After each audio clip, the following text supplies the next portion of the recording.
हमारे विभिन्न ज्ञानवर्धक कार्यक्रम देखने के लिए आप हमें अभी सब्सक्राइब करें, बेल आइकन को प्रेस करें ताकि आप देख सकें हमारा कार्यक्रम सबसे पहले।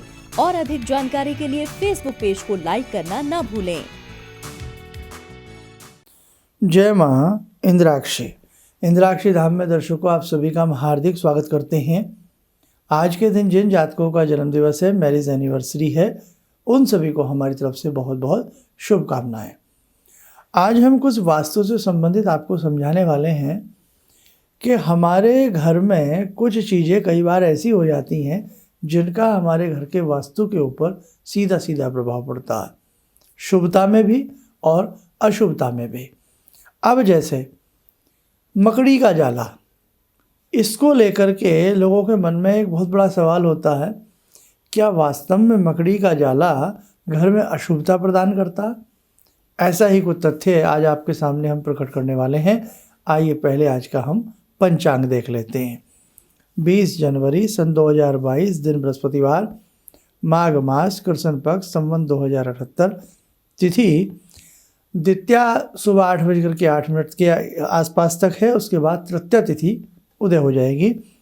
नक्षत्र कल भी आश्लेषा था लेकिन आज भी आश्लेषा है, और आश्लेषा जो नक्षत्र है ये 8:23 तक है। अभी बजे हैं सुबह के 7। इसके बाद मघा नक्षत्र प्रारंभ हो जाएगा। राहु काल 1:30 से 3, दिशाशूल दक्षिण दिशा। वास्तु को लेकर के बहुत सारी भ्रांतियां हैं। जैसे आपका घर में बहुत सारी चीज़ें हैं जो हम कहाँ रखें कहाँ ना रखें, इन सब चीज़ों को लेकर भी वास्तु में बहुत सारी बातें हमें बताई जाती हैं, समझाई जाती हैं, वो भी मैं बताऊंगा। तो उससे पहले मैं मकड़ी के जाले पर बात करता हूँ। मकड़ी का जाला वास्तु के लिहाज से तो शुभ है ही नहीं, लेकिन मकड़ी का जाला घर में अत्यधिक जब बन जाता है तो उसके पीछे 2 कारण हैं। अब देखो, क्या मकड़ी का जाला हमारे भाग्य को कमज़ोर बनाता है? मैंने ऐसा बहुत लोगों से सुना है। कई बार चर्चा होती है जब लोग अपनी कुंडलियां हमसे दिखाते हैं, हाथ दिखाते हैं। मकड़ी का जाला वही अशुभता प्रकट करेगा जहां पर हम रहते हैं। इसका भाग्य से कोई कनेक्शन नहीं है, ये ध्यान रखना आप मेरी बात। भाई वो भी एक जीव है, वो अपना घर बना लेता है। अब घर बना लेता है, हालांकि घर में जालों का बनना शुभ नहीं है, उनको हम हटा दें, अच्छी बात है। लेकिन हम ये समझ लें कि मकड़ी जाला बुनती है तो वो हमारे भाग्य को कमज़ोर बनाती है, ये तथ्य बिल्कुल गलत है। कैसे? जहाँ वीराना हो जाता है, जहाँ कोई नहीं रहता है, रहना सहना बंद हो जाता है, वहाँ पर भी मकड़ी जाले बना लेती हैं क्योंकि कोई रहता नहीं है। ऐसे ऐसे एक नहीं हज़ारों धन्ना सेठ हैं, बहुत बड़े बड़े लोग हैं, अमीर लोग हैं, रिच पर्सन हैं, जिनकी बहुत प्रॉपर्टी है। अब उनकी बहुत सारी प्रॉपर्टी ऐसी है जिसमें लॉक लगा हुआ, वो रहते नहीं हैं, ले करके डाल दिया है, छोड़ दिया है, और रहते कहीं और है। जहाँ रहते हैं वहाँ साफ़ सफाई की व्यवस्था रखते हैं, और जहाँ नहीं रहते हैं वहाँ अक्सर मकड़ी के जाले लग जाते हैं।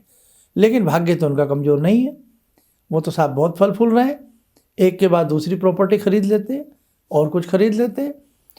तो मकड़ी के जाले को भाग्य से कदापि मत जोड़ना, क्योंकि वो एक जीव है। जैसे चिड़िया अपना घोंसला बनाती है, कबूतर अपना घोंसला बनाता है, ऐसी मकड़ी अपना जाला समझ लो, उसका वो घर होता है। भाग्य से इसका कोई अर्थ नहीं। हाँ, सिर्फ इसका संबंध व्यक्ति के आलस्य से दिखता है, उसके प्रमाद से दिखता है, व्यक्ति के वास्तु से दिखता है। अब मकड़ी जाला बार बार घर में बनाती है, इसके पीछे एक कारण यह भी हो सकता है कि जिस स्थान पर हम रहते हैं वहाँ मकड़ी का बाहुल्य तो नहीं है। अगर मकड़ी का वहाँ बहुत ज़्यादा, बहुत इलाके ऐसे होते हैं, कुछ इलाके ऐसे हैं जहाँ मकड़ी है ही नहीं, तो वहाँ तो जाला बनेगा नहीं। और कुछ इलाके ऐसे होते हैं जहाँ मकड़ियाँ बहुत ज़्यादा पाई जाती हैं, तो वहाँ जाले ज़्यादा बनेंगे। आप उन्हें हटा दीजिए जाले को, बस बात ख़त्म हो गई। अब रही दूसरी तरीके की बात करते हैं। कई बार आम घरों में बहुत जाले काले काले लटके होते हैं और वहाँ रहने वाले लोगों को जरा सी भी परवाह नहीं होती है। तो ये निशानी ये बताती है कि जो वहाँ के रहनुमा है, जो वहाँ रहने वाले लोग हैं, वो कहीं ना कहीं उनमें सुस्ती और आलस्य है। भाई घर की साफ सफाई पर उनका अच्छे से ध्यान नहीं है। बात जाले की नहीं है, जिस व्यक्ति का घर की साज सज्जा साफ सफाई पर ध्यान ना हो, वो व्यक्ति कुछ दिन में वैसे ही भाग्यविहीन हो जाता है। भाग्यविहीन से अर्थ क्या है? कुछ दिन में वैसे ही दरिद्रता उसको पकड़ने लगती है। तो हमारे बुजुर्गों ने, बड़ों ने यही समझाया कि बेटा ध्यान से अच्छे से अपने घर की साफ़ सफाई का ध्यान रखें, मकड़ी के जाले आदि ना बनने दें, और जो भी घर की व्यवस्थाएं हैं उन्हें स्वच्छता के साथ रखें, भगवान के दरबार को अच्छे से साफ़ करके रखें ताकि घर के अंदर खुशहाली रहे। और उसके लिए एक बड़ा कार्य दीपावली पर भी होता है। जब साल में दीपावली आती है तो दीपावली आने से पहले ही, महीनों पहले, घर की साफ़ सफाई की व्यवस्था प्रारंभ हो जाती है ना। तो भाई ये सब चीज़ें आपकी साफ़ सफाई के लिए भी अच्छी हैं, और वास्तु के दृष्टिकोण से भी ये सब चीज़ें ना होना अच्छा होता है। लेकिन ये कहना बिल्कुल गलत होगा कि मकड़ी के जाले जिस घर में बहुत ज़्यादा होंगे वहाँ भाग्य बिल्कुल बेकार हो जाएगा। वो मैंने आपको समझा दिया। क्यों? बहुत सारे अंधविश्वास हैं, जिन अंधविश्वासों से हमें बाहर निकलना है। तो आपको कुछ बातें समझ में आ गई होंगी।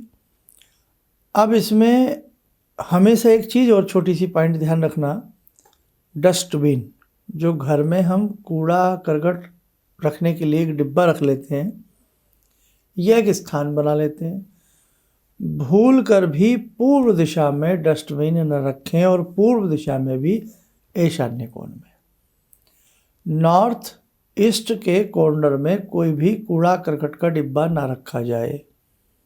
वास्तु के लिहाज से बहुत ही गलत है और आध्यात्मिक दृष्टि से भी गलत है, क्योंकि वो ईशान्य कोण है, भगवान शिव का वास होता है वहाँ। भूल से कोई टॉयलेट बना ले, अच्छा नहीं होगा, कुछ ना कुछ उस घर में गड़बड़ी होती ही रहेगी, चाहे समृद्धि की कमी रहेगी। कार्य ना बने, देर से बने उस लोगों का, ऐसा भी होगा। एक चीज़ और, घर में ऊपर जाने के लिए सीढ़ियाँ होती हैं जिसे हम जीना कहते हैं। बहुत लोग जीने के नीचे बाथरूम बना लेते हैं या कुछ ना कुछ सामान वगैरह अक्सर गंदगी बंदगी डाल देते हैं। तो जिस स्थान से आप ऊपर चढ़ते हैं उस मार्ग में भी, उस जैसे इसको हम एक दुछत्ती टाइप भी कुछ लोग बना लेते हैं, म्यानी सा कुछ बना लेते हैं, तो वो स्थान खुला होना चाहिए। अब जगह की ही कमी हो, बहुत ही जगह नहीं है, कंजस्टेड सा घर है, तो देखो भाई वो तो पहले से ही सब कुछ हमें कंजस्टेड मिला है, भाग्य उतना वर्धन है ही नहीं, वो बात अलग है। लेकिन अगर आपके घर में पर्याप्त स्थान है तो ध्यान रखना, सीढ़ियों के नीचे हमें बाथरूम, सीढ़ियों के नीचे टॉयलेट की व्यवस्था, सीढ़ियों के नीचे कूड़ा करकट रखने की व्यवस्था भी नहीं करनी चाहिए। तो ये 2-3 बातें जो मैंने आज आपको बताई हैं, ध्यान रखना। लेकिन मेरे पास ऐसे कुछ क्वेश्चन आ रहे थे कि मकड़ी के जाले का भाग्य से क्या संबंध है। तो भाग्य से इससे कोई संबंध नहीं है, वास्तु से संबंध है। बस अच्छा नहीं होता, घर में अशुभता होती है, और जिस घर में बड़े बड़े जाले से लटके रहते हैं तो वहाँ वो भूतावास भी हो जाता है। बड़े बड़े खंडर देखिए, पुराने ऐसे स्थान देखिए, उनमें भूतावास सही रहता है। इसलिए घर को हमें घर के तरीके से रखना है ताकि अपने घर की ऑरा अच्छी रहे, घर का वास्तु अच्छा रहे। अब एक चीज़ और बताएं, कुछ घरों में बहुत ज़्यादा कीट पतंग आते हैं, बहुत ज़्यादा सांप निकलेगा। किसी के घर में सरी सर्प में ये क्या कहते हैं उसे, कान खजूरा टाइप जो आपने सुना हो वो निकलेगा, बिच्छू निकलेंगे, जहरीले इस प्रकार के सरी सर्प हों या कीट पतंग हो, ज़्यादा आते हैं। तो क्या करना चाहिए? यहाँ मुझे बोलते हुए अच्छा तो लगता नहीं कि भाई हम उन्हें क्या मार दें। नहीं साहब, वो भी एक प्राणी है, क्रेचर है। अब बहुत लोग ऐसा करते भी हैं, लेकिन वो फिर आ जाते हैं, करते हैं फिर आ जाते हैं। वो तो भाई उत्पत्ति है, होती रहती है। क्या करना चाहिए? एक बहुत अच्छी चीज़ बता रहा हूँ मैं आपको, आप करके देखना। ऐसी स्थिति में आप पीली सरसों ले लें और पीली सरसों लेकर के अपने सामने रख लें और गूगल की धुनी जला लें। आप बजरंग बाण का 5 बार पाठ करें। और बजरंग बाण का पाठ जो करें वो करें सुरक्षा की भावना से कि किसी भी ऐसे जहरीले कीट पतंग से, सरीसृप से हमारे घर में अहित ना हो, हे प्रभु। और बाद में वो पीली सरसों को हल्की सी गूगल की धुनी दे करके उसे यत्र तत्र अपने घर में आप छिड़क दीजिए। या जो लोग जंगल में रहते हैं या जिनके ऐसे स्थानों पर भवन बने हैं, ऐसा आप हर शनिवार, हर मंगलवार 2, 4, 5 महीने तक करिएगा। आपको अच्छा रिजल्ट मिलेगा। वो चीज़ें आना बंद हो जाएंगी। ना आपको पाप कमाना पड़ेगा उनको ऐसा करने के लिए, भी मारने के लिए, कुछ भगाने के लिए। वो चीज़ें आना ही बंद हो जाएंगी। ठीक। और वैसे भी अपराध है, ये नहीं करना चाहिए। निवेदन हम कर सकते हैं कि भाई बहुत घरों में हमने देखा है सर्प आया करते थे, बहुत ज़्यादा सांप आया करते थे, तो वहाँ निवेदन हो जाता है कि हे सर्प देवता, आप इस स्थान पर ना आएँ, आप अपना जंगल में रहें या कहीं भी अपने दूसरे स्थानों पर रहें, ये स्थान आप छोड़ दें। और वाकई उन्होंने वो स्थान छोड़ दिया। भाई जैसे हमारा मन होता है तो भगवान ने सब चीज़ें बनाई हैं बस। तो सबसे अच्छा है निवेदन करिएगा और किसी को नुकसान ना पहुंचाएं। भाई सबके अंदर जान होती है अपनी। और बहुत लोग तो हमने देखा है कि ड्राइविंग कर रहे हैं, गाड़ी चला रहे हैं, उन्हें पता ही नहीं रहता सामने कुत्ता आ जाए, बिल्ली आ जाए। देखो भाई, उनकी भी जान है। हम अपनी जान को कितना कीमती समझते हैं, लेकिन वो बेचारे उस टाइप से बोल नहीं पाते हैं, है ना। तो सबकी जान को जान समझना चाहिए। कहने का भाव, सबके ऊपर दया करिए। उनमें भी भगवान ने सबको बनाया, उनको भी बनाया, हमें भी बनाया। तो जब भी आप ड्राइविंग करते हैं, गाड़ी चलाते हैं, तो ध्यान से, जैसे हम अपनी जान की सुरक्षा करके गाड़ी चलाते हैं। आजकल तो गाड़ियों में पूछते हैं कितनी एयर बैग्स है ना।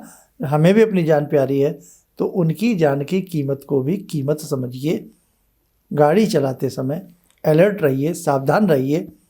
और सड़क में चलने वाला हर प्राणी, हर क्रिएचर भगवान ने बनाया है, इसलिए सबकी जान बहुत कीमती होती है। आइए मेरे साथ को समय चला आज की ध्यान साधना का। आज की ध्यान साधना में जुड़ते हैं भगवान श्री राम से। ओम रामो राजमणि सदा विजयते, रामं रमे संभजे, रामेण विहता निशाचर चमू, रामाय तस्मै नमः। रामानास्ति परायणं परतरं, रामस्य दासोऽम्यहम्। रामे चित्तलया सदा भवतु मे, भो राम मामुद्धर। राम रामेति रामेति, रमे रामे मनोरमे, सहस्रनाम तत्तुल्यं, राम नाम वरानने। आदो राम तपोवनं दिगमनं, हत्वा मृगं काञ्चनं, वैदेहीहरणं जटायुमरणं, सुग्रीवसंवासनं, बाले निग्रहणं समुद्रतरणं, लङ्कापुरे दाहनं, पश्चात् रावणकुम्भकर्णहननं, एतद्धि रामायणम्।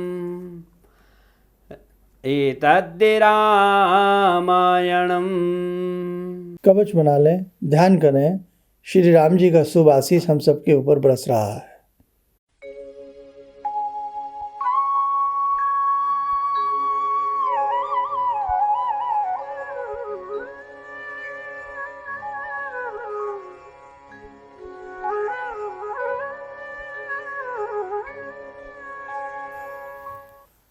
ओम बोलते हुए नेत्र खोलें, सामान्य हो जाए। देखो मेरे साधकों, अगर वास्तु से संबंधित आपके और भी कोई ऐसे क्वेश्चंस हैं, सवाल हैं, तो आप कमेंट्स बॉक्स में नीचे लिख दिया करें। जब इस प्रकार के सवाल आपके इकट्ठे हो जाते हैं तो हम फिर उनका जवाब इकट्ठा देने का प्रयास करते हैं। जीवन है, नाना भांति की समस्याओं से हम गुजरते हैं। तो आपके जीवन में भगवान न करे समस्या आए, और यदि किसी भी प्रकार की समस्या को आप महसूस कर रहे हैं तो उसके लिए आप हमारे संस्थान से संपर्क कर सकते हैं। आप देश विदेश में कहीं भी रहते हैं, टेलीफोनिक अपॉइंटमेंट लेकर के आप हमसे बात कर सकते हैं। आप स्वस्थ रहें, सुखी रहें, इन्हीं शुभकामनाओं के साथ हम अपनी वाणी को विराम देते हैं। जय माँ इंद्राक्षी।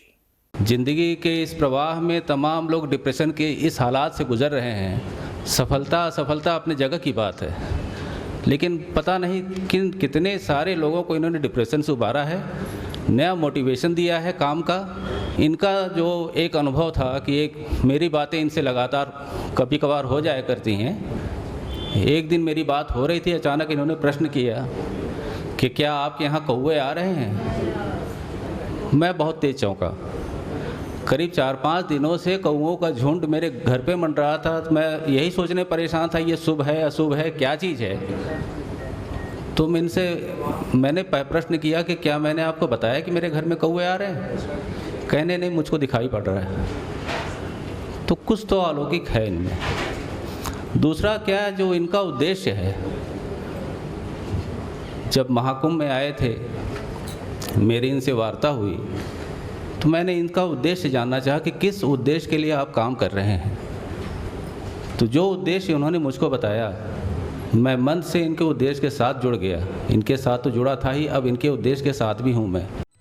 किसी भी समस्या के समाधान के लिए मिले प्रसिद्ध हस्तरेखा एवं वास्तु विशेषज्ञ प्रोफेसर धर्मेंद्र शर्मा जी से। नोट: शिविर में भाग लेने हेतु एवं व्यक्तिगत रूप से मिलने के लिए कॉल करने का समय सुबह 10 बजे से शाम 6 बजे तक। हमारे विभिन्न ज्ञानवर्धक कार्यक्रम देखने के लिए आप हमें अभी सब्सक्राइब करें, बेल आइकन को प्रेस करें ताकि आप देख सकें हमारा कार्यक्रम सबसे पहले। और अधिक जानकारी के लिए फेसबुक पेज को लाइक करना न भूलें।